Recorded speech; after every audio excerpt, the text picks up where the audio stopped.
exporter of cotton from being a net importer of cotton. And the production has gone up, the area has gone up, the yields have gone up, and the use of pesticide has come down by 23% over non-BT to BT cotton time overall, as far as India is concerned. And 76%, I think so, of the farmers, I don't know, 76 or 71% of the farmers are reporting reduced use of pesticide and reduced cost of pesticides.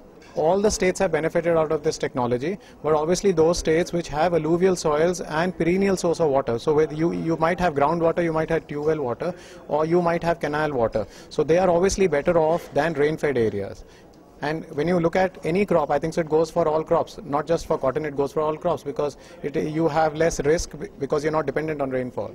AP findings are more or less the same as the rest of the country, and I think so the landless labor has gained more in Andhra Pradesh compared to other states because of cotton seed production. We as an organization don't recommend anything. We think it should be the choice of the farmer. If he is going to make a profit, he will use it.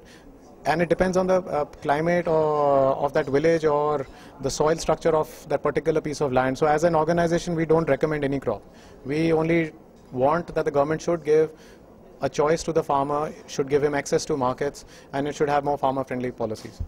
The next thing that we're going to do is we're going to do FDI and retail, because basically the discussion on FDI and retail today is centering around the topic of will shopkeepers gain or lose out of it.